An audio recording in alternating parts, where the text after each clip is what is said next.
Because you can easily get gaslit. Yes. You can get lit. She never got lit. She never got Her gas lit. was totally unlit. Dear Shandy. Welcome back to Dear Shandy, listeners. Hello, Andy. Hello. How are you today? Doing okay. Doing okay? Yeah. Before we get to our recap, have some housekeeping notes to cover. We do.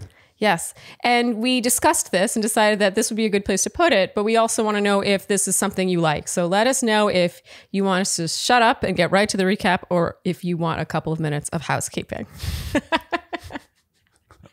And with that, housekeeping, yes. First of all, It's not really housekeeping, it's just news. News. Andy. Important news. Important. This is the real news. Oh, yes, yes. This is the news you need to tune into. Yeah, housekeeping was a bit of a misnomer. But news, you finally met your love on Wednesday night. Mm-hmm. As you might have seen on Instagram, Andy and Thomas finally became one. We did. And I would like to say that I clearly was a fan of Thomas out of the gate, and became maybe almost too much of a fan, possibly to an uncomfortable degree. However, as much as I may have been fanning on him to a tongue-in-cheek level at one point, Yeah. I will say, having met him, that I was underestimating. Yeah. I was underestimating this beautiful man. Mm-hmm. The love I have for Thomas is real. Yep. He is a wonderful man, and anyone who still hates on him, I will say this objectively, you are wrong. Yep. You Yeah. are absolutely, positively, exactly wrong. Yep. Yeah, you guys bonded over many things. You guys were like two peas in a pod, really. He's just exactly what you wouldn't expect. Yeah. Also, everyone else we met that night was also lovely. Becca, I had very high expectations for Becca, meeting her in person. and delightful person. Unbelievable. Funny, smart, asks questions, all the things. But yeah, you were saying? Oh, no, I don't want to interrupt, but I would like to add that the relationship also A+. Which brings us. A+, it gets a Dear Shandy seal of approval. Thecca, don't let me down. I say has serious lasting power. Which brings us to our next point. Because we, of course, announced on Instagram that we finally got to meet Thecca. That just sounds weird. I'm going with Thomas and Becca for now. Yes. Unless it's Tecca.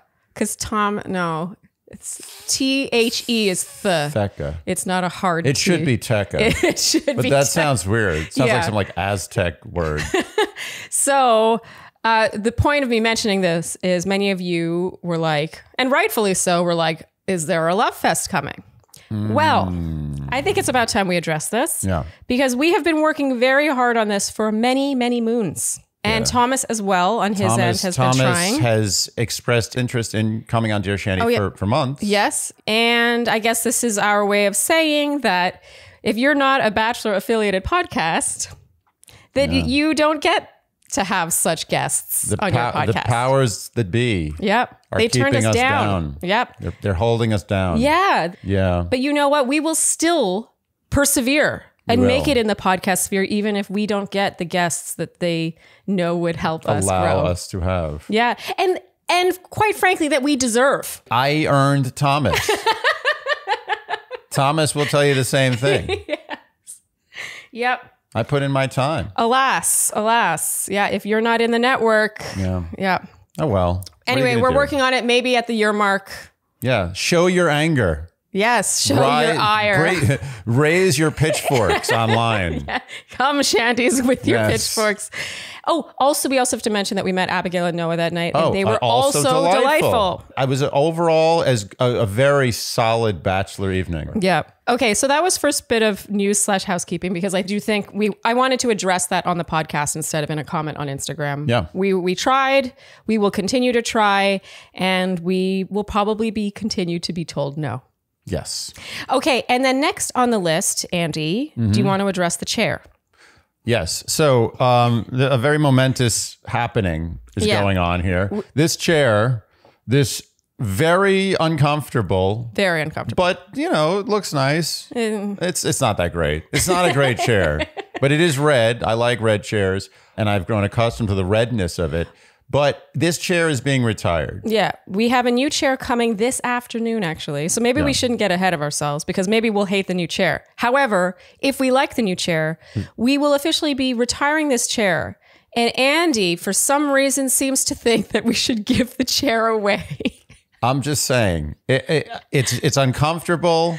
You're not gonna enjoy sitting in it. It's a horrible chair. It's not a great chair, but it is a red chair and it's shapely. Yeah, it's all looks and no function. Yeah, all form, no function. Yes, but we'd rather have somebody who has a real hunger for this chair have it. A Shandy who, for some reason, wants this chair. I just figure I'd give it a shot. This came up over dinner with your mom, and you were like, we should give the chair away to a Shandy. And I was like, I feel like that's insulting because who would want that chair? And I wanted to just donate the chair. And you were like, no, we should first ask the Shandys. So this is us officially asking you, does anyone want our chair? We will ship it to you. Or if you're in New York, you can come get it. Hold on a second. We're not just giving this chair away. There's going to have to be a contest. First, we're going to gauge interest. Yes. There's no contest yet. Yeah, there's no contest yet until the interest is there. If we get like 3 people saying they want the chair, one of those people is probably going to get the chair shipped to them. But that's not a contest. Yeah. But if many of you show interest in having a chair, a red chair that we are fully giving you the disclaimer is very uncomfortable, then you let us know in the comments and over on Instagram on the post for this episode. Tell us what's up if you want the chair. If we got to gauge interest. Yeah. But and to be fair, if you sit in this chair for like 2 minutes, it's fine. Oh yeah, it's more so if you're recording in a podcast, right. If you're recording a podcast for an hour and a half, it's just not the most comfortable chair in the world. Just know that you can assume that from like minute 15 to the end of any recording, I'm in agony. All right. I think that's a wrap on that bit of housekeeping. With all of that out of the way, shall we get recapping? Oh, that's right. Recap. Yeah, it's not just us chatting in our living room. Episode 6, shall we begin? Let's do it. Overall thoughts on this episode? I liked it. Me too. A lot. Very jam-packed episode. I almost couldn't keep up. It was very entertaining. My note-taking was very harried. Yeah, we usually can have a little banter, but you were really we have like a trial stenographer. Oh, yeah, exactly. Also, can I just say, usually Hometowns is week 8. And in this case, it seems like it'll be week 7. Yeah. It just sort of felt like they happened all of a sudden. And we almost got like a hometown beta with Brandon. Oh, that's true. That's never true. seen that before. Well, so episode 6 kicks off with the guys having a man chat about how small the group has gotten and how it'll have to be cut in half before Hometowns. I mean, it's pretty crazy that it's already Hometowns. I just have to say it one more time, because usually you're at the point now where maybe someone could ostensibly get a second one-on-one. True. Yeah. Didn't happen. Okay, so the theme of this first date is Michelle's students. Mm-hmm. She's joined by 4 of her real life students, which makes me think that other group date, those were actors. Child actors. These students blew the other students away. Oh, they were amazing. So they were Kelsey, Jaylene, Ahmed, and Luke. And Michelle says children are a huge part of her life, and a child's opinion can be very, very powerful. Mm-hmm. Definitely true. And Luke says in his ITM, Miss Young is my favorite teacher. Oh my God, my favorite. He was so cute. He was so cute. I mean, it's almost like you can't be that cute. Like he was trying to be cute, but he wasn't. He wasn't. He's too young to know how cute he is. Yeah, he doesn't know how to try to be cute. Okay, so the kids enter the room now where the men are staying and tells them that they will be taking over from here. Mm-hmm. And they're planning this date. And Andy, you said Brandon's like, no. Yeah, no spelling bee. No spelling bee. Okay, Kelsey says she's trying to find out who the good guys are and who the bad guys are. Mm-hmm. Martin says in his ITM, there are 2 kinds of people who are going to be the most honest in this world. Drunk people and children. So true. It is very true. Yeah, Martin, by the way. Except for Martin in all states, whether or not he's drunk. Martin is, as much as he sucks to some degree, he lays down some pretty heavy truths once in a while. He does, but then he also doesn't take any responsibility for when he puts his foot firmly in his mouth. But we will get there. He doesn't practice what he preaches, but he preaches well. Yeah. I also feel like his honesty is selective honesty. True. Like he is like, it's my opinion. It's just I'm just being honest, but it's like your opinion could objectively be wrong. True. Yes, you're right. Good observation. Thank you. You're welcome. So Kelsey speaks with Olumide and says he's warm-hearted and makes her feel warm inside, like hot chocolate and chocolate chip cookies. Do we even need to say anything about this? Kids say the damnedest things. They really do. Kelsey says she doesn't really like Martin. She thinks he's trying to show off and that he wears too much cologne. Amazing. Can we give these kids an They're the Academy best. Award? They're the best. It's incredible. Yeah. And I don't believe that was fed to her. I think these are all real. I agree. Coming from like actual real kid plays. Yeah. And you can tell by how much airtime they gave this that the producers just couldn't get enough. Like it was one gem after another. Because this actually took up a great deal of the episode. It was like back to back to back gems. I could do, you know how they often bring things back on The Bachelor that for some reason were popular? Yeah. Oftentimes I disagree with the things they bring back. Oh, I agree. Yeah. These kids, I want these 4 kids back. Yep. Every season if possible. Yes. and I have to say, if I had a lineup of all the guys on this season, yeah, I would pick Martin for having the most cologne. Is that even, I mean, are you going out on a limb saying that, really? I'm not going out on a limb. I'm just saying I believed it was coming from an honest place. Yes. Ahmed asks Rodney if he shaves his nipples. Very important question. Yes. And then talks about their secret handshake. And when the producer asks how that secret handshake goes, he goes, it's a secret handshake for a reason. Incredible. And may I add, with perfect comedic timing. Oh, these kids, they're great. Luke asks Clayton if he's ever farted in front of Miss Young. It's another extremely important question. And Clayton says maybe. He's great with the kids. Yeah. And Luke is impressed with his muscles and his fort, the things that matter in life. And he says it was probably the best fort he's ever seen. Wow. So Michelle waits by the limo and out walks Clayton, meaning he was the kids' favorite pick. And on their limo ride, they feed each other pizza and Twizzlers. And here we got the first of many, many word watches. Oh, my Lord. Oh, my Lord. This is our very first vulnerable. In a voiceover here, Michelle says, he's been able to be vulnerable. So the date is at a museum where Michelle has taken those very kids on field trips. I was very impressed with the woolly mammoth in this museum. You really were. I lost my shit over that woolly mammoth. And here they have to answer questions. They catch butterflies and answer questions.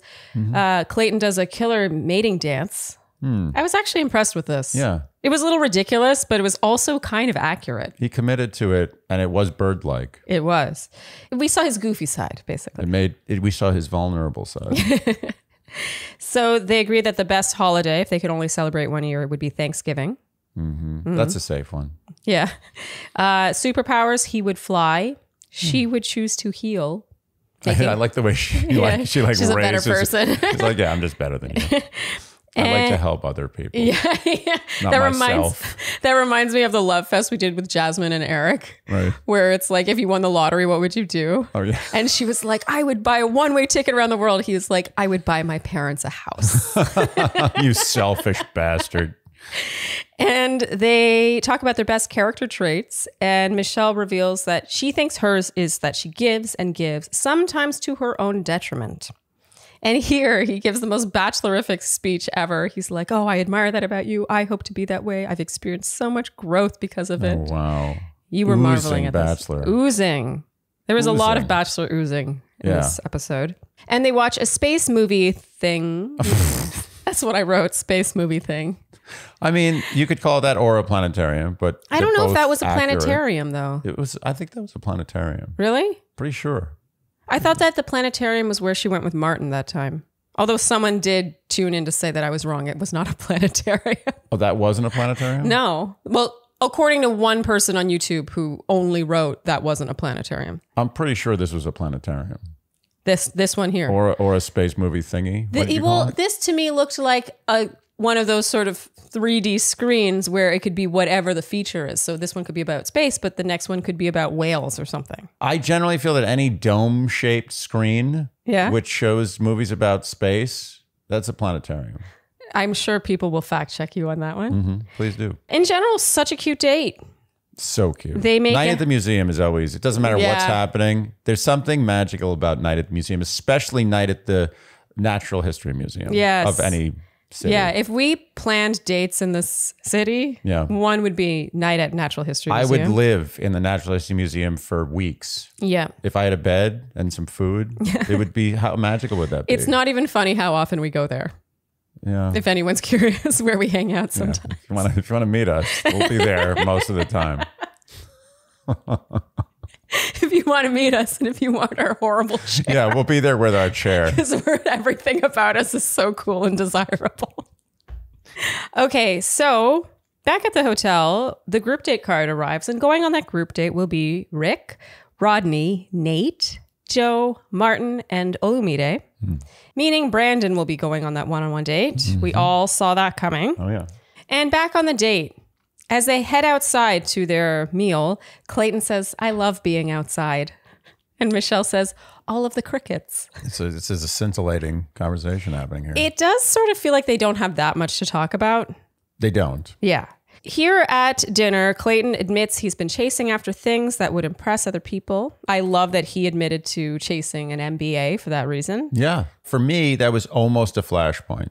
Oh. Yeah. It is serious vulnerability to admit that you wanted an MBA because you thought it would be impressive to other people. I think that it's very rare that someone will be self-aware enough to be able to admit that they were pursuing things in life to make people more impressed with them. Yeah, I completely agree. He says he's been too focused on what others thought of him, and he has realized since that he's going to miss out on so much if he thinks like that. And here we get our second word watch. It starts out slow, the word watch, but it really picks up steam as it goes on through this episode. Clayton says, that's why I'm totally open now, completely vulnerable. Back at the hotel, the guys speculate about whether or not they think Clayton will come home, because it would mean that he would definitely get a hometown. I don't know why. I guess it's because we all know he's Bachelor. Going into this date, I did not think it was possible that he would not get a hometown. Wait a minute. Or at least a rose on this date. That was a double negative. Can you say that in a say it as a positive statement? Say it normally, like a normal person. It's too early for me to figure that out. Well, I guess I didn't at the beginning of this episode realize that next week is hometowns. But for me, considering this is Clayton's only one-on-one and he is the next Bachelor, it was just not... It wasn't on my radar that he could possibly not get the rose. I mean, I still did a double negative. Okay, I think I get it this time, but you did the same thing again. Yeah.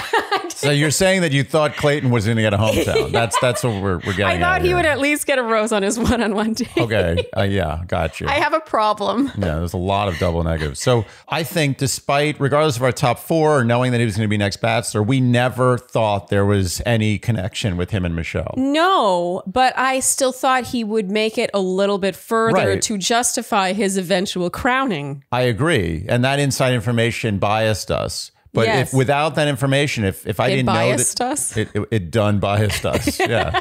Without that information, I would have assumed that Clayton would have gone, in the middle, somewhere in the middle, just nothing, no fanfare. And it is interesting throughout this episode to observe how they still turn him into the Bachelor.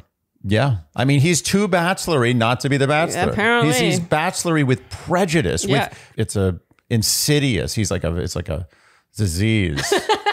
He's diseased with bachelordom. So Michelle says in this conversation now, she thinks people lose who they are because they're afraid of being alone. Clayton says 1,000%. Which is okay. It's just over the line. 1,000 or more is acceptable. And the music becomes all ominous here. And I wrote, is she really not going to give him the rose? I couldn't believe it. Yeah. I was just surprised because we really haven't gotten a ton of Clayton. So I thought this was it. This was the time. Yeah. He was going to become a front runner and then get his heart horribly broken. I think production probably pushed her to let him go past, but I think she probably was like, nah. She doesn't bend to the will of the producers. No, I believe that she makes her own decisions, unless it's something so trivial that she's like, okay, fine, I don't care about But this. she's done that with enough villains now where she's sent someone home who I'm sure they were like, come on, keep them around for one more week. Maybe they were misunderstood or whatever. It is very clear that Michelle is making her own decisions. I love that. Yeah. She's made a point of saying that several times, particularly in her conversations with Martin about how she is her own woman and she makes her own decisions. And so it's safe to say. Actually, that was with Chris S., but yeah. Chris S., Martin. Keep up it. They're all the same. These second grade villains, I get them all confused. But she's definitely making her decisions. They probably wanted Clayton around for another Oh, you think Another so? role. Another role. So Michelle picks up the rose with what looks like dread. I have to admit, she looks a little dready This is not easy. throughout this whole You think it's meal. easy to break up with a guy like Clayton? Especially he's so nice, yeah. He's so nice. She says the rose means she's ready to meet his family and she doesn't think she can get there. He says he's really thankful for this opportunity and he handles it really well. And Andy, here you said he just got turned down in an interview for a job he didn't really want. Yep, 100%. We're both shocked just from a Bachelor perspective, but we're not surprised because There this was makes no sense. emotion. He was just like, I've made it as far as I can make it. I know there's nothing here and I respect your decision and I will be going now. Yeah. And now we have Word Watch 3 and 4. Yes, the vulnerable floodgates have been opened. Yes. Clayton says on his way out, I'm completely vulnerable, and this is what happens when I become completely vulnerable. Yep. In general, he doesn't seem that upset. He seems a little bummed, but he's like, he doesn't shed a tear. I think he's totally satisfied with his time on the show. Oh, and we can't have that. Can't have that. Because he's too much of a bachelor to be so nonplussed in his departure. That is correct. He has to fully break down. Fully. I feel like that scene, which we're about to discuss, the producers literally had him in what the equivalent of like a torture chamber where they're just trying to break someone. And eventually there's like, okay, if I say I killed this guy, will you let me go? And they're like, yes, if you confess that you killed him, we will let you go. And I think that's when he cried. I mean, they wouldn't let him out of that room until he cried. It's also possible that they had a conversation with him and they were like, we're considering you for next Bachelor. And then he cried about this from you. I mean, I don't think that doesn't happen. Oh my God, I speak in double negatives all the time. Yeah, you do a lot of double negatives. I've gotten used to it, but sometimes I'm just not ready. Anyway, I do feel like the kids were sent in. We agreed on this. The kids were sent in the next day in order to tear jerk him. Yeah, they were jerking him hard for those tears. Yes. Yeah. And did it work? Yes, it did. Oh, they jerked him to completion. So God. You have to say tear jerk. That's what I meant. Tear jerk to completion. Okay, tear. Okay. Yeah. The tear being What were you thinking important. So Luke and Kelsey give him handwritten letters and say that he has to read them after they leave. And now is the time. We've been waiting for this moment all season. We finally get Clayton's Bachelor audition. Yep, we've been waiting for this. He breaks down while reading these, and in his ITM, he says he hasn't cried in years. He cries and says he wants love and a family one day, and he'll do whatever it takes to get that. Whatever it takes. And Andy, here you said, cue a horror movie about him doing whatever it takes.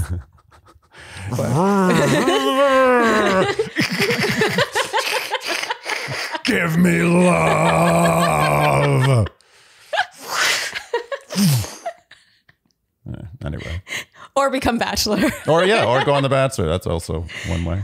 So I wrote, since when does anyone get an epilogue like this? The kids' letters were clearly planted there somehow. Andy, you thought the second letter was written by an adult. Possibly. Yeah, possibly. Anyway, this was it. This was our moment. Yeah. Isn't it funny the effort that they'll go to make someone Bachelor, even if they're not actually a prominent part of the season, to the point where they don't even really get their heart broken on the season, because that did not happen. Right. Clayton was not upset enough, and that's why they had to do this. Well, let's be clear here. All the tears had nothing to do with Michelle. No. They had to do with him and his search for love, his violent search for love. The bloodletting that he commits to find his woman. But it really is just about that. It has nothing to do with Michelle, and they manufacture this, and that's fine. I mean, they have to. Yeah, I almost don't mind it because it was so in your face. Yeah. It was very, very blatant. Yeah. Yep. I almost would rather it be official than to be subtle. Like, I'm being fooled. Like, wait a minute, is this guy gonna be the Bachelor? No, I wanted to just be like, here's your Bachelor guy. So now here's him crying. And here's a scene we concocted so that you're convinced as to why this is a good idea. Exactly. Yep. And I mean, did we really think that the powers that be could allow someone who looks like Clayton could just come and go? No. Through the revolving doors and not try to seize him as a lead. You've had back-to-back leads of color. Yeah. They were like chomping at the bit, and they found their like amazingly white guy. Yeah. He's unforgivably white. And square-jawed and muscly, as they kept talking and about. Lovely. And a lovely yes, man. I'm not taking seemingly. that away from Yeah. him. I'm sure he will be just exactly what many Americans Exactly. want in a bachelor. Yeah. You will get your red meat. Andy, what is one of the fondest memories of your childhood? Okay. Without a doubt, the thing that drew me in the most as a young child was sugary cereals. Yeah. And in particular for me, one cereal that for simplification I will call Root Toots. I think I know what cereal you're talking about. And Magic Spoon allows you to be a kid again with no guilt. Yeah, you get to be a kid again while being an adult. I know what you're thinking. Everyone's thinking this. This is what they're thinking. They're thinking, oh, they don't taste as good as those cereals. Oh yeah, they're like, it's going to taste like cardboard. I challenge you They're to wrong. prove us wrong. I challenge you. Yeah. So shall I bring them out? Yes, I have them here on the sofa because I'm that excited. Magic Spoon cereal, multiple flavors. I'm so excited about this. Hold while I read some stats about how good these are for you. 0 grams of sugar. Think about that for a second. 0. 13 to 14 grams of protein per serving. Wow. Think about that. I'm thinking about it. And only 4 net grams of carbs in each serving. Only 140 calories a serving. It's keto-friendly, gluten-free, grain-free, soy-free, and low-carb. And there is variety. 4 flavors are cocoa, fruity, frosted, and peanut butter. Your favorite is fruity. For me, I'm a toss-up between fruity and peanut butter. But anyway, suffice to say, fruity tastes exactly like, what'd you call it? Root Toots. Root Toots. And peanut butter tastes just like... Flow Fuffs. No, actually, that's cocoa. But yeah, that too. Wait. Oh, peanut butter. What is... Peanut butter tastes like Teese's peanut butter rups. Mises peanut butter pups. Yes, you're better at that than me. So. Yeah. Anyway, we're big fans. I'm obsessed with these. This is the closest you will get to being a child again, short of having a full temper tantrum in a supermarket. Go to magicspoon.com/Shandy to grab a variety pack and try it today. And be sure to use our code Shandy at checkout to save $5 off your order. And Magic Spoon is so confident in their product, they have a 100% happiness guarantee. So if you don't like it for any reason, they will refund your money, no questions asked. Remember, get your next delicious bowl of guilt-free cereal at magicspoon.com/Shandy and use code Shandy to get $5 off. Thank you, Magic Spoon, for sponsoring this episode. Okay, so now it is the group date, and it's a farm date. I love these. Farm dates are great. They're the best. Anything on a farm, I'm down with. Yep. The guys have a cow milking competition.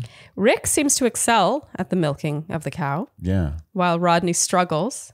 And here you said, Andy, how weird is it that we do that? That we literally squeeze the teats of a large animal and produce a fluid that we all as humans consume at almost every meal we have. Yeah, unless you're vegan, it goes in a lot. And I'm not getting on a soapbox about some veganism stuff. No. This has nothing to do with, I'm not saying. No, it's just weird. It's weird no matter what, positive, negative, neutral, it doesn't Yeah. matter. It's weird. It's And objectively I weird. want everyone to take 10 seconds to really sit and think about the process and how weird it is. And let's go. 10 seconds.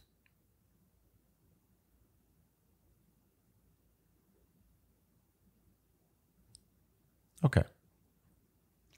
Oh, you 10. really, wow, you went official. Okay. Okay, so now Joe goes against Nate in the milking competition. Joe wins narrowly. And Michelle says, clearly Joe knows how to handle teats. And Michelle says she finds it the most attractive when a guy has the nurturing side to him, and she notices that Joe seems to be a calf favorite. This was very cute. It was super cute. Joe has a gentleness to him. Animals are very in tune to that. They are. And Andy, here you said, I would be a calf favorite. I would. You would. You have a way with animals. I do. Yeah. I saw a little bit of you and Joe in this scene. Thanks. I would be more like Nate. I'd be like, come to me. I want to pet you. You have a very rough stroke. I want to be like, they're so cute. Yeah. And you're a little more like, come You want to to squeeze me. a little too hard. Yeah, and they know that. They sense that. So now they have to make butter. This was impressive. Joe's butter was out of control impressive. And they then shovel manure. And Nate hurts his back here. He takes the opportunity to sneak a kiss. And I love here that Michelle took over for Nate so that Rodney didn't have to shovel alone. Yeah. She's cool. She is. She's cool. Okay, and Andy, you were observing that Nate's back was bad, and that's not going away anytime soon. No, the injury he suffered there, I believe, was something that will be with him for at least 2 or 3 days. I don't think he was faking it at all. No. You think he wanted to show that? No. No. He was hurt. So it is now the evening. Michelle looks amazing. We have to quickly talk about this. Everyone's been wanting not everyone. People who used to read my blog have been asking for my fashion commentary, and I'm still trying to figure a way to incorporate that. But in this moment, I'm just going to say that this look was killer. She had this one strap dress with ruching and draping, and then these buckle details. What's ruching? It's when fabric is sort of laid over itself to make a sort of like folded effect. Oh, yeah. Yeah? It's something guys don't do. You don't do that as a guy, right? I don't really picture you in your wardrobe having any single piece that has ruching. Yeah, I'm not going to ruche. The most likely is like a pair of boots. Like you can have leather ruched in a way. Oh, I got you. Yeah. You're with me on now this? I know what you're talking about. And then she had this center parted slick ponytail. It was just the perfect complement to that neckline. Oh, she looked amazing. Amazing. Okay, I'm going to move on now. Here we have our 5th word watch. Rick says, tonight, I'm going to be vulnerable. Real simple. okay, and now Nate has his one-on-one time. He reveals here that he has a unique family situation, and his dad has never wanted to hear about the girls he was dating or shown any interest in meeting them. This is very interesting. This is very interesting. It also creates a lot of suspense about the meeting. Yeah. Yeah. Well, of course, the producers are like, yes, we have something to hang the entire hometown week on. Oh, yeah. Yeah. I mean, I'm very intrigued. We all know that Nate's hometown date will be last next week. Oh, yeah. Yeah. And there will be a lot of dramatic music. Yes. Nate says he's never once felt like he wanted to introduce someone to his dad until Michelle came along. And he says he's definitely, seriously, strongly falling for her. And he says he's never felt that way before. And now she says that she feels very strongly about him. And she says she's tumbling down a hill so fast, falling for him as well. I like the way they avoid the word love, but it's all like beating around the bush heavily. Yeah. It's like a real, like that bush is getting shaved down. Yeah. No, that's not what I meant. No. I didn't even go there. That's not what I meant. I didn't even go there. You were about to go there. No, sensed because going there. I'm always late to those. Okay, good. I meant it in a totally Disney fashion. Anyway, they kiss here. And we just couldn't stop watching them kiss. It sounds weird. I said, look at his kissing skills. And Andy, you said, yeah, strong hand play. I mean, is it not? It's a strong hand situation. His hand is never in the wrong place. It never feels forced. It never feels awkward. Oh, it's hot. You know when you stand around talking to someone, I mean, my whole life to this day, I still am not exactly sure what to do with my hands when I'm talking to people. Yeah. You ever notice that? Yeah, you don't have issue, but you're an opera singer. You know how to be on a stage and all that stuff. You do. What are you talking about? You have Just a natural talking? poise about how to just stand in life. It's a skill. Just standing and talking to someone is a skill. A lot of people look very awkward, and some people look so poised. They don't even have to be saying things that are great. You're just like that person. They know what they're in charge because their hands are in the right place. Oh, wow. So you think a lot about exuding an essence of incontrolledness. Yeah. Involves hand placement. Involves hand placement. If you have hand placement down to a science, you have half of life figured out. I've resorted to usually in pockets, or sometimes I go with the old man clasp behind the back. I do that a lot. I don't know if that works, but some people, the hands are always in the right place. Nate, handwork, A+. Excellent handwork. All right. And Joe now has one-on-one time. He reveals his grandparents had and ran a dairy farm. It all adds up. And they make out. And I wrote, he's missing hand play. Yeah, no hands. It's the Nate and Joe race. It's really this, but I do feel like the chemistry with Nate is kind of undeniable. I have to admit. I am becoming firmer and firmer in my Nate camp. Firmer and firmer. Not unlike his placement of the hand on the neck region. Firm, confident, but not creepy. Okay, and now we have our word watch 6 and 7. Michelle says, These guys can open up and can be vulnerable and can accept that. And in return, I am able to be vulnerable. now it's really, it's coming. Anyway, I don't want to give it away, but we're just in the middle of the journey. Yeah, we are. And now we have a montage of one-on-one time between Rick and Michelle and then Rodney and Michelle. And Andy, you pointed out that Rodney is on the receiving end of minuscule push kisses. Yes, subtle but noticeable. Michelle the push kiss. I've him mentioned it before. If you haven't heard that, she gives a little push at the end. Like, that's enough. That's over. It's over. It's subtle though. And right away, we get word watch number 8. Michelle says, All of these guys, they're all being vulnerable. has anyone ever loved a word as much as Michelle loves the word vulnerable? No. No one will ever love it as much ever again. Nope. She's the queen. Okay, now we have a scene where Martin is talking to Rick. He says a lot of things have made him question what Michelle stands for. Dun, dun, dun. And here we get him saying, but I have to point out this, we don't see any of this come out of his mouth. So we see Rick listening, we see Olumide watching them talking, all that stuff. Going back to her poem, obviously Michelle's gone through some childhood trauma. For her, it's something that's like deep inside her and that maybe she hasn't worked past. And I think that's immature, unquote.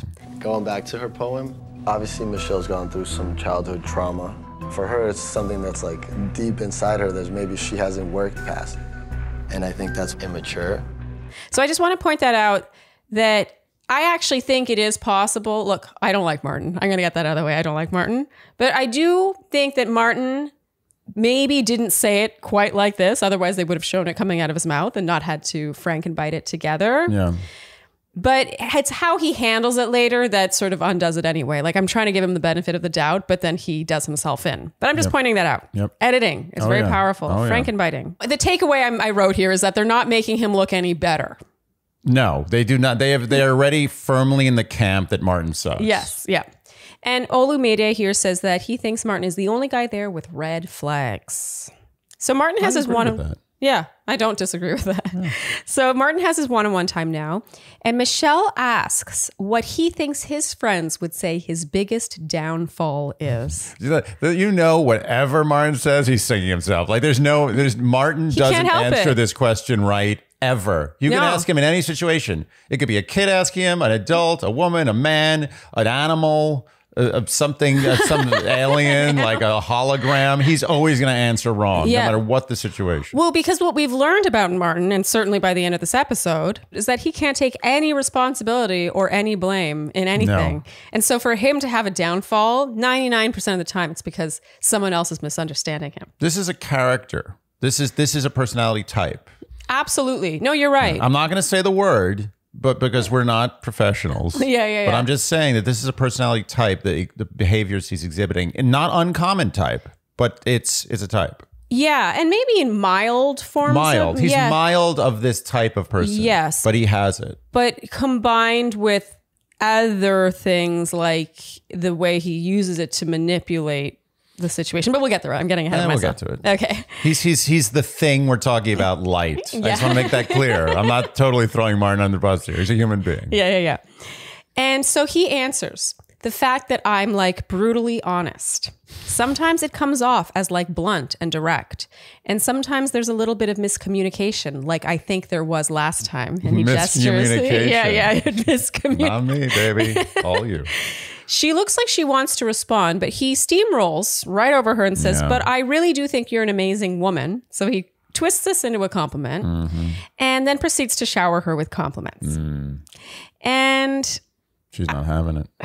Well, in this moment, she kind of deals. I think she's like, okay, I just know I'm not going to give him. I think at this point, Michelle's just like, I'm going to let him go at the rose ceremony. I already know I'm done with Martin, but I think the only It's not person worth the conflict. I think the only person in America who thinks that Martin is not going home is Martin, Oh, I agree with that.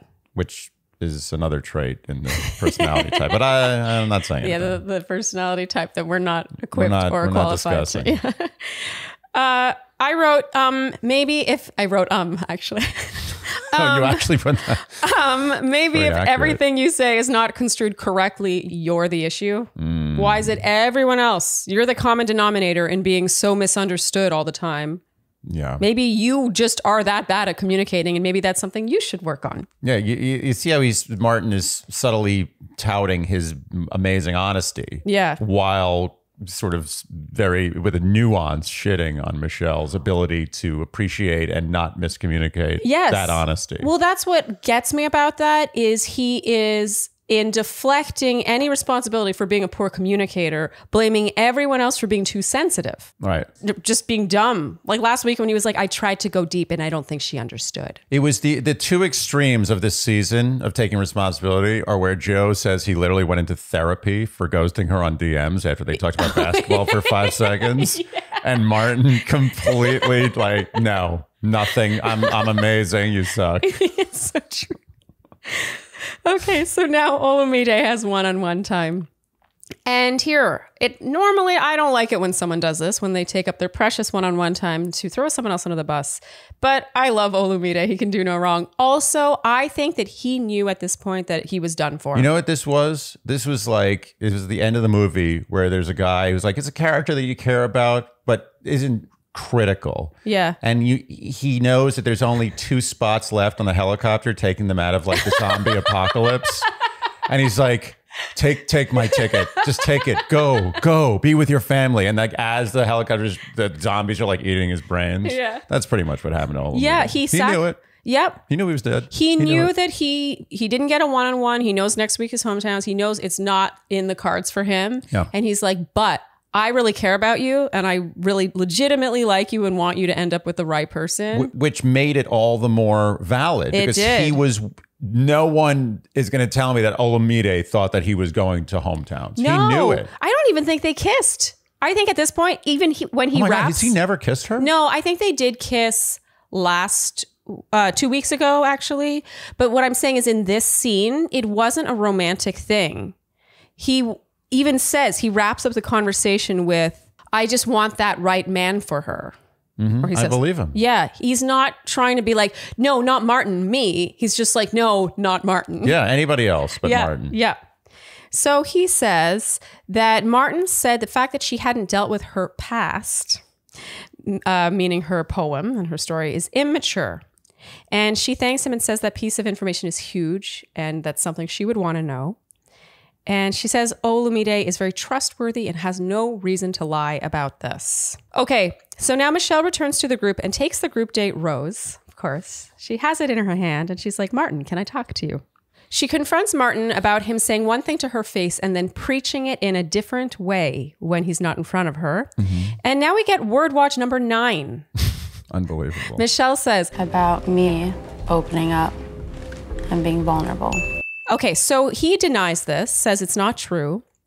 And this is where he starts to really get me. And so I have my notes. You know, I have my notes about this stuff. Oh, I know. Okay, he says, can I tell you what I said? Am I allowed? He's so passive aggressive. He's saying like, oh, you're the big boss. Am I allowed to speak my piece? Am I allowed to defend myself? Oh, he says there's a difference between being insecure and having insecurities. So, okay, that's what was not understood by the person who told you. Again, if everyone else is misunderstanding you, maybe it's you. She tries to respond and he steamrolls her here and she says, you have to let me speak. And as she tries to continue, he interrupts her yet again to say, but my love, you're putting words in my mouth. My love. This kind of creeps me out, this kind of behavior. He seems very patronizing, manipulative, belittling her, denying her experience, her feelings. Like whatever she could have to say in response to him, what validity could that have? Let me continue talking. Yeah. He gets an F on this interaction. Oh, full F. Full F. That's why I said earlier, like, okay, I don't think he actually really even meant this, but it's how he's handling it. Yeah. Like he didn't say what he said verbatim. He didn't, because it would not have been frankenbitten if he had. Right. But it's how he handles it that has me thinking that everyone else is right anyway. Always. Yeah. So he says, my personal opinion is you're letting someone else dictate the relationship we have. And she says, I think what's difficult is, and then he interrupts her to say, because for me, it's not even like, and he doesn't even really say anything. And then here she says, okay. Because he just doesn't let her speak. Yeah. It's not good. He doesn't respect her. Martin's got claims to he learn does. from this. Martin will look back on this and say like, no, she totally misunderstood it. Like I was right, she was wrong. But if he really reflects and sits with this, he'll realize that this is a good lesson for the rest of his life. Yes. Don't be like that. Maybe he'll learn that every woman in the city he lives in is not high maintenance if he Right. actually listens to their feelings and their perspective once in a while. Exactly. So now I have my flashpoint. I don't know. What do you do? I don't know if you're going to. I don't know about this flashpoint. Well, it's really just her saying what I'm saying.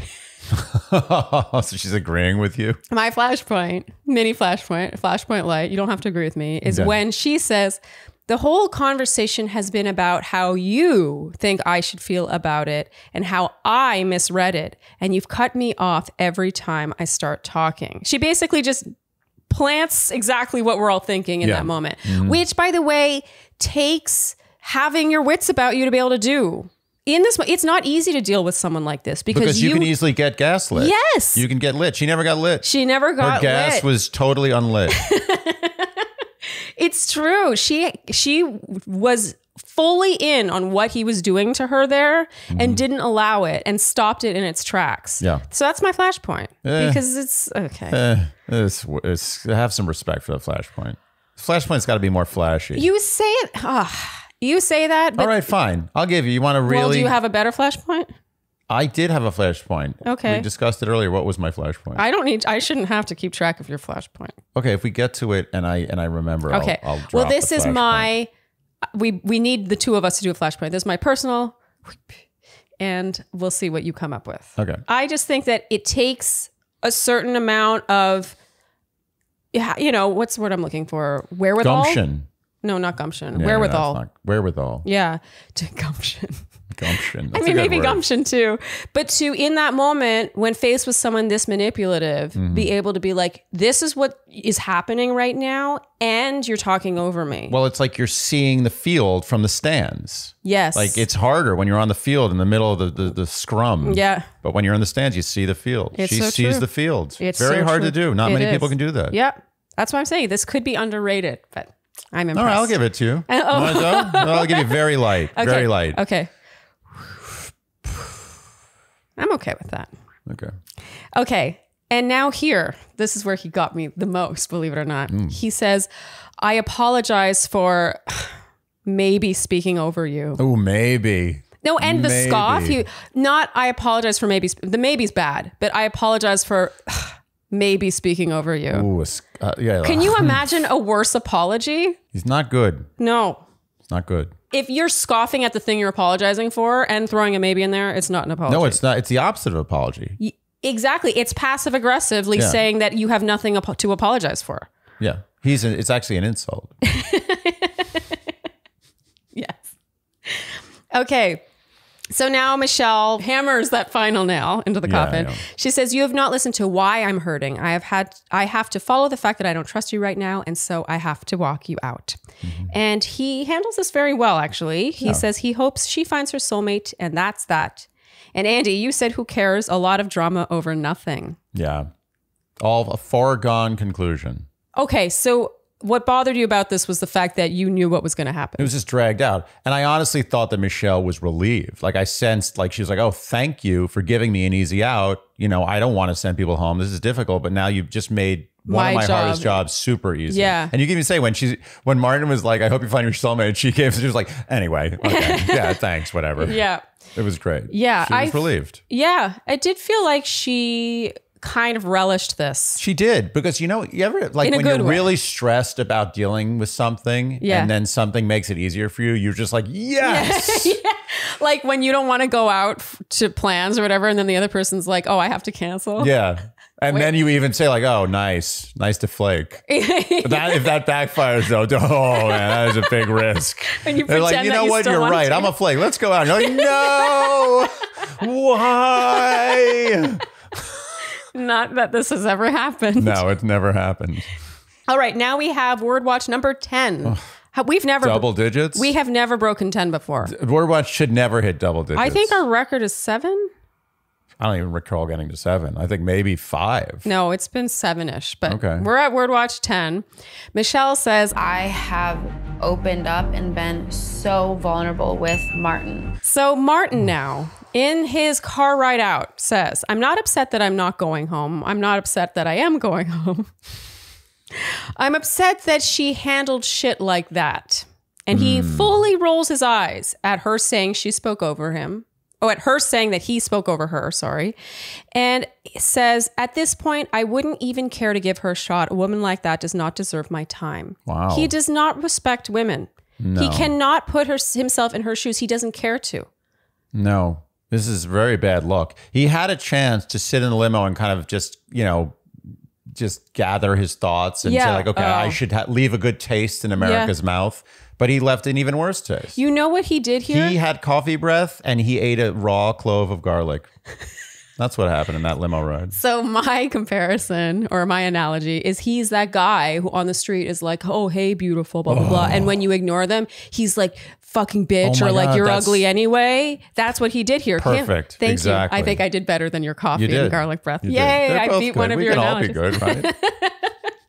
So him saying a woman like that does not deserve my time, I don't care to give her a shot. He just turns on a dime. He's that guy. Yeah, he's the guy. Oh, you're ignoring me? You think you're too good for me? Fuck you. You're ugly anyway. Oh my God. God, those guys. That should be a crime. It should be a misdemeanor at least. Yes. What do you think causes more harm to the world? A guy parking in front of a hydrant for like 20 minutes when there's clearly not going to be a fire. The odds of there being a fire are like 1,000,000,000 to 1. Or a guy telling a girl she should smile more when he accosts her in the street. What causes more harm to society? That's an $80 to $150 fine in my book. Every time. You're not going to go. No exceptions. No trial. No fight from me on that. Yeah. Okay, so Michelle gives the group date rose to Nate, which is a pretty big deal because Joe is right there. And but two great adversaries, real sportsmen. Oh. They respect each other's game. Yep. They respect each other's game. Yep. May the best man win. Yes. Old school revelry. Sorry, chivalry. Rivalry. Rivalry.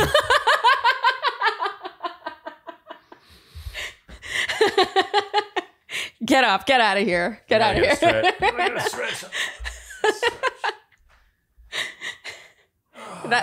It's the chair's fault. This chair. Okay, let's get to the end of this. I would be so much better without this chair. Okay, she thanks Olumide for having her back. And then we move on to the next day. It is Brendan's one-on-one date. I feel like a lot of the deals we've brought up around here on Dear Shandy have been good. But the deal that we're about to talk about now is really unparalleled. It's kind of ridiculous. It's a ridiculous It's the deal. closest thing you can get to just getting a bunch of free stuff. Yeah, it's straight up theft. You're stealing from our next sponsor if you choose to take this deal. Yeah, we are huge Postmates fans here at Dear Shandy. They cover all the bases. You can get food delivered from your favorite restaurant that may or may not deliver. And you can also get toothpaste in the middle of the night. Popcorn. Toilet paper. Cold medicine. Maybe you have a cold. You don't want to physically go to buy yourself cold medicine. I feel like that was like Family Feud. Like that was the number one answer. Yeah. What do you use Postmates to get late at night? Yes. I'm going to go with cold medicine. Do we have cold medicine? Bing! Yep, it's true. That was number one. Maybe you need nylons delivered from the pharmacy because you need them for your outfit, but you don't have time to go get them. Or maybe you want to get something that you're embarrassed to buy. Oh. In person. Wow. Yeah. Yep. Didn't think of that one. Do we have something you're embarrassed to buy? Ding. Okay, well, Postmates has an unbelievable deal for the Shandys. Incredible. For a limited time, Postmates is giving our listeners a little something. New customers will get 50% off 50. their first 5 orders of $50 or more when you use the code Shandy. So that's code Shandy to get 50% off your first 5 orders of $50 or more. Max savings of $100 per order. Just download the Postmates app or sign up online. It's super easy. Offer is subject to change and taxes and fees apply. Offer valid for 30 days after you add the promo code to your account. By the way, I noticed your exceptional top. Oh, thank you. It's actually a bodysuit. Ah. Yes. What's the difference? Well, this one goes all the way down, so it's also underwear. Oh, got it. Yeah, I knew that. Cups around the I knew that. situation. Yeah, it's like a onesie. Yeah, it's basically a onesie. But yes, I'm happy you like this because we're actually going to talk about it right now. Oh, wow. Frankly Apparel. You guys have heard me talk about Frankly Apparel before. Of course it's Frankly Apparel. Yeah. So Frankly Apparel makes clothes that you do not have to wear a bra with. Yes. So believe it or not, I am not wearing a bra with this bodysuit right now. I don't believe it. Show me. You'll have to take my word for it. Right. But believe it or not, it has support. It has a built-in situation. Totally seamless, as you can see. I just can't believe it. But yeah, I love how their styles are evolving. And this is very holiday friendly, in my opinion. And what else I love about Frankly is the fact that it is a small business. It's woman owned. They only produce according to how pieces perform or how they sell. So there's very little waste in terms of the fashion industry, which we know is a big problem nowadays. Big problem. And worth mentioning, the 2 co-founders are both Shandys. Early adopters, too. Early adopter Shandys, yes. Yeah, they were one of our first advertisers. They were. And we're big fans. And I'm a big fan, clearly. I wear their stuff all the time. I love it. So if you too would like to look like you're wearing a bra, but not actually have to wear a bra, then you can go to franklyapparel.com/Shandy and use the code Shandy to save $20 off your first purchase. Oh, clean $20. Yep. I like that. Yep. So again, that's Frankly Apparel, FRANKLY apparel.com/Shandy. So they drive to an ice cream truck. And Andy, you loved this. Brandon was like, "Are we getting ice cream?" "No way." It's like he's going to the moon. I had to point out she gets mint chocolate chip. A girl after my own heart. Yeah, I don't respect a mint chocolate chip. I do. I heavily respect a mint chocolate chip. I stand by I may mint. get some later today. Mint overpowers all other flavors. If you love the flavor of mint, just get mint ice cream. That's it. No, but mint wins everything. It beats everything. No, but the chocolate adds texture. Mint mint Andy, takes over everything. It's the party. It's like the person who comes to the party with a bad personality who's the loudest person. Like everyone's like, "Oh, here they come. They're going to take over everything." It's just screaming and, "Oh, look at me." Never tells a funny joke. Never tells a good story. Long stories, loud stories, but never good. I can admit it's not the most nuanced flavor in the world. However, it really hits the spot. I disagree. You know where mint hits the spot? Like a mint lemonade. It complements like the sourness of lemon, like a little leaf of mint. Just a little bit, just an essence of mint. Mint should never be the lead. It should never be the star. Shandy's, tune in and tell us if you agree with me that mint is a delicious flavor, or Andy, where you think that mint overpowers everything it touches. It has its place. Okay. So they make out with ice cream, and Andy, you said, "I feel like that's her fuck boy." I look. Do you still feel that way at the end of the date? I do. I feel, and I don't mean that no disrespect to Brandon. I think there actually is a real friendship and an adoration here. But I do believe that Michelle's keeping him around possibly because boom, boom, she wants to roll around a little bit with the B-man. I don't totally disagree. And I even feel that this date suits him, like right down to the contrived being caught in the hot tub making out thing. Like, he just feels really young to me. And I don't say that in a bad way. No. I find him very sweet and endearing. At 26, you should be young. Or 27. Oh, she did give him that cake. Yeah. But yes, I feel like this date just almost suited the type of relationship they have, which feels a little like high school and very like, ooh, we're sneaking around. Yes, I agree. You know, my parents are out, like tee-hee. I think the producers are also aware of this dynamic. So you think it was their idea? Okay, so she takes him to her childhood house where her parents still live. He sees a portrait of her on the wall and says, "Look how straight your teeth are." Oh my Lord. It's literally his foot was like just cruising by and he like grabbed it and stuffed it in his mouth. It's like, oh. He's like, get over here. She rightfully is like, "You mean they're not like that anymore?" But you know what I love is that she could laugh. She could laugh. Yes, she laughed really hard at this. Yep. Confidence. And I know probably I had perfectly straight teeth too, but I didn't wear my, the retainer. Yeah. I just didn't. I didn't like it. Now you have a cute little gap. And I have a gap. Yeah, I love your little gap. Happens. Yeah. Thank you. Yep, that's what happens. That's right. It's not right. It's still straight. Straight, but gappy. You say that like it's a bad thing. Gaps are cute. They are cute. They are apparently. cute. Apparently, I was reading a Cosmopolitan article once. I was doing that. Yeah. That a gap in the front teeth is universally considered sexy. I think that's accurate. Yep. I agree. Okay. So they go make out in the hot tub, and he's wearing her father's swim trunks. And of course, her parents come home here. This feels really, really planned. Just a little bit. Yeah. And they have a sit down now with her parents, and they ask them, her parents ask Brandon and Michelle how they feel about each other. They ask how many kids he wants. He says 3. And apparently that's the right answer. Yeah. Nailed it. Then he asks Michelle to leave so that he can ask her parents for their blessing. I like this. Not just the father's blessing, but the parents' blessing. Bold move. And Andy, you were dying here watching her dad. Oh, Mr. Young. He wins for me. I mean, the guy is he's just like, he's like, please let this end. Yeah, he does seem to think it's all a little bit ridiculous. He's not. But he's playing along. He's trying his best. He's such a sport. Oh, the best. Yeah. Yep. And now we have a record triple word watch. Oh my Lord. Triple. Michelle has infected the cast. It's a virus.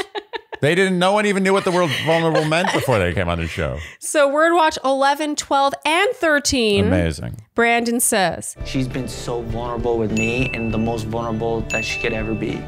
And now I think it's my turn to show her that I can be the most vulnerable that I can truly be with her. 3 vulnerables in one sentence. Yeah, so now we're at 13. And then if you think about it, how amazing that is, we've had many word watches. Most word watches are under 3. 3 or under. Most results. And he said it in one sentence 3 times. That's true. Okay, and the gist here, of course, is that Brandon passes the family approval test with flying colors. Okay, so now it's the evening. He tells her that her parents are the nicest, sweetest, most genuine people he's ever met. Yeah. And we learn here that his best friend was his grandpa. Aww. And he wishes she could meet him on his hometown, but he is no longer with us. And he says that his grandfather taught him what love is and what to do and how much effort you need to put in to keep a strong relationship. And now he gives her a bracelet his mother made for him before he came on the show. And she said, if you truly think Michelle is the one, give her this bracelet, because if I see it on her, we'll give her the same love we give you. Oh, cute. I gotta say, Brandon is great. He's great. I just think he's not a full grown up yet. Is that so wrong to say? Like, and that's not it's totally with full respect. Yeah. I was at 26. I was like 12. Like, I don't disrespect him at all. He is a young man. Yeah. He's growing up. He has more growing up to do to fully blossom into a man. And I just don't think he's ready. No. But other than that, I think Brandon is lovely. Yeah. Lovely. You're not getting any disagreement from me on this one. I really like Brandon. I think he's a very likable contestant. Yeah. But do I think Brandon is winning? No. I still don't think that. I think what Brandon really has going for him is he's extremely effusive and very dedicated, like it oozes out of him. You know what Brandon is? He's a good person. He's a good person who really cares about her. Yes. What obvious. A novel idea. Yeah, amazing. I know. It is, it's rare. She calls this bracelet one of the most meaningful gifts she has ever received from somebody. And he now says he's falling in love with her. She says her heart is going 1,000,000 miles an hour. And Andy, here you said, no reciprocation. Telling. Okay. I mean, she, to Nate, also said her heart was racing, but she then said, I'm falling for you. Yeah. And now, we're still going. Word watch 14. Michelle Incredible. says, Tonight, I saw the vulnerable sides. I will just say one thing. After this season, I think Michelle should just Google vulnerable synonym and just like really put that to memory, like at least the first 10 entries. Other than that, she's fantastic. So now she presents him with the rose. She says she can see him being her best friend. And she says in her voiceover, I know how hard Brandon loves, and that's not something that you come by often. This stood out to me. I really think that's Brandon's big thing. Like, it's such a novel idea that he's a good person who really, really cares about her. I do buy his feelings for her 100%. Oh, me too. Yeah. He is completely sincere. He's swept over. Yeah. And I think that's very powerful as a lead, that you're not a walking dollar sign or a means to an end. Yeah. It really does feel sincere. Brandon really cares about Michelle. And I think from her perspective, that would be tough to let go of when you're still not sure about other people. It's probably the same as like a big time celebrity. Like people are like, why do celebrities marry other celebrities? Yeah. It's obvious because they are worried that non-celebrities are going to use them. For something.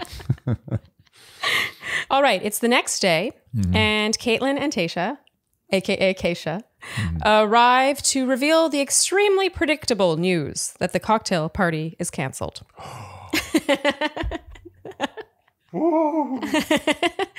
Yeah, Rodney says this is a curveball, but we were like, is it, Rodney? Is it? And now it's the rose ceremony. And getting roses are Joe and Rodney. Amazing. We were shocked. Shocked. Okay. Were we actually that shocked? No, I wasn't shocked. Well, I think we can officially confirm that Rodney has been the season's dark horse. Oh, and I think we so should dark. own up to the fact that we underestimated him. We did. Yep. I can admit it. He threw me with the apple costume. The apple and costume. the whole apple situation, Applegate, was Yeah. a problem. Yeah. And just in general, being the kind of nice guy that you expect to finish last. He felt friend zoned from the first moment he entered. Yeah. Full friend zone. And it is possible that he is still kind of friend zoned. Oh, I believe firmly that he's friend zoned. Okay. But you maintain what you said last week, which is out of all the guys on the season, He will stick around the longest. as a friend in her life. Yep. Yeah. Till death. So going home are Olumide and Rick. I mean, Rick has been in our top 4 for a while now, but if I'm honest, it was mostly because I don't know. I don't even know why. I don't know why. Yeah. He had a sad story. He had and a thing. He's been kind of prominent, but I don't really have a good reason. All along, I've been like, I don't really buy this. And apparently I was right not to. He was my token white guy. You just said what we were all thinking. I'm sorry. I mean, we were beating around that bush as well. Yeah, that actually, this is a good point. I'm glad you mentioned this. This is momentous. Final 4, all people of color. Yep. That's a big deal. That's exciting. It is a big deal. Yep. The turning, the changing of the guard. Yes. A Bachelor, I mean, I remember the first season of Bachelor was the whitest thing I've ever seen in my life. Yep. I think that was my takeaway. I was like, damn, that was white. And it wasn't even a race thing back then. I was like, this was a damn white show. Yeah. Anyway, good on her. Yeah. Because I guarantee you the show probably tried to make it a little They're more like, white. Please, one white guy, please. They're like, no. Yeah, knowing them. Yeah. So now we have our credits. And this is the final pitch for Clayton as Bachelor. We get to see him and Michelle's student Jaylene paint each other's nails. And it culminates in Jaylene in her ITM saying that she thinks what's next for Clayton will be the next Bachelor. Will be being the next Bachelor. And again, another Oscar for Jaylene. Like, She's just great. everything is great. All 4 of these kids, tremendous. Yep. I think they were chosen well. I want more. Yeah. I demand more. Yeah. I will write letters, weird letters to ABC if I don't see more of those kids. Yeah. They're stars. Stars. That was kind of cute, honestly, how the show did that. It was cute. It was a little like wink Yeah. I mean, to all of us. to all the people who for some reason didn't think Clayton was going to be the next Bachelor. Yeah, just based on looks like you. Yeah, just based on looks. Okay, that brings us to the end of the episode, Andy. And now our word watch. There were a total, Wow. I'm out of breath from the word watch, a total of 14 vulnerables. Holy cow. This is out of control. This is getting out of control. I mean, she outdid herself. It's not just her. It's everybody. Like you said, she It's has an infected. infection. It's a virus. Yes. I mean, I was assuming 5, 6, 7. Yeah, I thought there would be somewhere between 4 and 8 on this one. I said every number except the numbers you said. Yeah, thanks. But only one person. One correct guess out of many hundreds. Many hundreds. One person got 14. Yes. Yeah. Congratulations to Frida Wambua. Not only did you guess correctly, you were the only one to guess correctly, which means there was no draw. You had no competition. She was a true winner. A true winner. 14 out of hundreds. Yes. Hundreds of guesses. Yes. Yeah. Well done. Bravo. I think this is not a compulsory applause. This is Oh, like no. we're gonna No.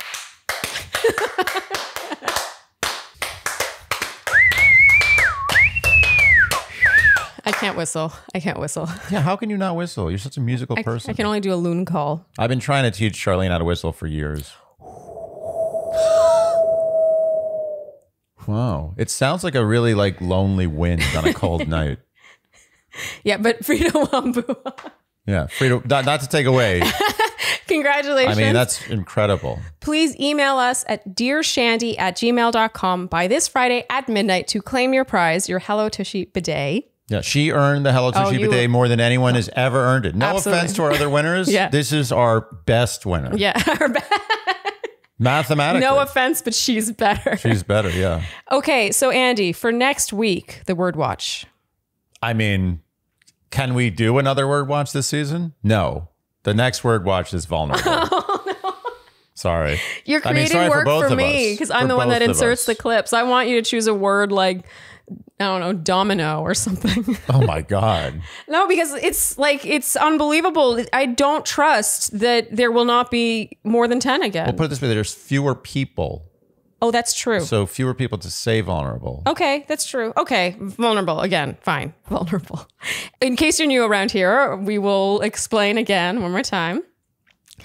If you want to play the Dear Shandy Word Watch, you will submit your guess for the number of times you think the word vulnerable once again will be uttered in episode 7, so Hometown Week. Mm-hmm.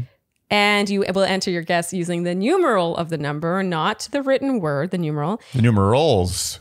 Or the numerals. Possibly. And you will do that either below this YouTube video or over on the Instagram post for this recap, the one you're watching right now. Mm-hmm. Do not email us. Do not DM us. This is still happening. You will not be entered if you DM us. So please do not do that. We want you to have a chance to win. You can DM us, but don't DM us your guess. And you have to do that by 11:59 p.m. Eastern time this Friday. Submit your guess. No. And if you guess correctly, you will be then entered in a draw and one name will be randomly selected and that person will win a Hello Tushy bidet. Yes. It never loses its novelty. Nope. So Andy, predictions. Who do you have in your top spot? Nate. Okay. I'm torn. Really? Yeah. I'm less torn than I was before. I am choosing to stick to my guns because I don't want to be thrown off the scent. The show does this. Yeah. And even though Nate is being fed to us heavily, and I see it and I recognize it, and I think I could be 100% wrong, and I will be regretting these words later. I am keeping Joe in my top spot. That was a lot of caveats there. Really conditional. Well, I just really see a connection there. I think the one thing holding Joe back is that he has not professed any feelings for her. He's much more reserved. He's much more guarded. We see that Michelle responds well to that. Yeah. And actually all leads do. Sure. They never want to feel like they're out there on their own. Usually do. Yeah. People like being told that people they like them. Yeah, Shocking. it's one of the critical elements. Yeah. So I think that what's holding Joe back is that. And if he does get there, then he's going to shoot to the top. He'll have to get there in the 11th inning, though. I mean, he's running out of time. He is running out of time somehow. He had his first date last week, but he's running out of time. Okay. I assume you have Joe in your second spot. Yes. Okay. I have Nate in my second spot, narrowly. And who do you have in your third spot? Brandon. Same. We both have Brandon. And that means that we both think Rodney is going home next week. Rodney is just laughing at us this whole season. I know. Maybe we're still underestimating him. We may be. I mean, could I foresee Rodney being in the final 2? I could at this point. Yeah, he continues to surprise me to the point where I take that back. I could see him in the final 3. No, I'm not giving him final 2. No. I'm drawing the line on Rodney. He's not going to the final 2 under any circumstance. We should not underestimate Rodney. All right. He has continued to prove us wrong week after week. Yeah. But as I said, he has vindicated himself. Yep. And we're big fans. I like Rodney. Nothing bad to say about him. Everyone likes Rodney. Who doesn't like Rodney? I just think in terms of a romantic connection, it's still Joe and Nate. And as much as I like Brandon, that's just me. I'm actually I could be wrong. annoyed. I'm annoyed by how likable the final 4 are. There's no one who's not likable. Which, by the way, it all comes back to her.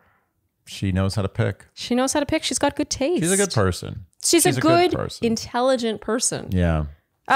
Do you know how rare it is to still like the lead this much in week 6? It is rare. Usually When by we weren't now feeling they've this way soured on us. Yeah, well, yeah, it always happens. The lead does something and you're like, this She's is kind of annoying. maintained. Literally the most annoying thing about Michelle is how often she uses the word vulnerable. That is very, very tame. Oh my God. Could you imagine? I mean, that is the lowest bar for being annoying as a lead that I've ever heard of in my life. Yeah. That's the worst thing about her. You are absolutely right. Yep, she's very impressive. All she has to do is do a Google vulnerable synonym, and she is 100% perfection. Yeah. All right, Andy. I think that's a wrap then for this. Yeah. Another Looney Bin recap. I mean, isn't recapping Bachelor franchise shows Looney Bin to begin with? You know what? Touche. You are 100% correct about that. Yes. Well done. If you enjoyed what you heard today, you can keep Dear Shandy in business by liking, subscribing, hitting the notification bell, following us on Instagram. Oh. Telling your friends. Telling your friends. Yeah. I just drew a blank there. You'd think I would know this. Tell your friends. And if you've told all your friends, make new friends and tell them. Yeah. Or tell people who follow you with stories and things. Yeah. Basically, market for us. Please. That's all we ask. Leave us Apple Podcast ratings and reviews. That one's huge. We can never have too many. Yep. In fact, we were told by our production company the other day that this is the most important thing.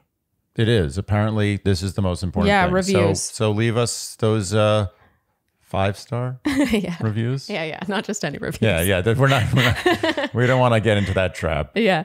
And let us know if for some reason, I hope that I'm not embarrassed after this episode comes out for even asking this question. Andy seems to think that maybe one of you will want this chair. Yeah.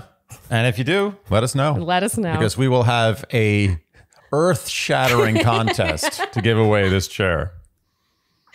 I'm embarrassed about that. I'm embarrassed too. My mother also disagreed. Yeah. It was Andy's mom and me against Andy. And we were like, that's embarrassing. No. And Andy was like, no, we should do it. Someone might want it. We do a lot of embarrassing things on this podcast. That is, again, touche. Yeah. And on that note, I think that's a good place to wrap. Mm-hmm. Thank you guys so much for tuning in. And we'll see you next time on Dear Shandy. Bye. Dear Shandy.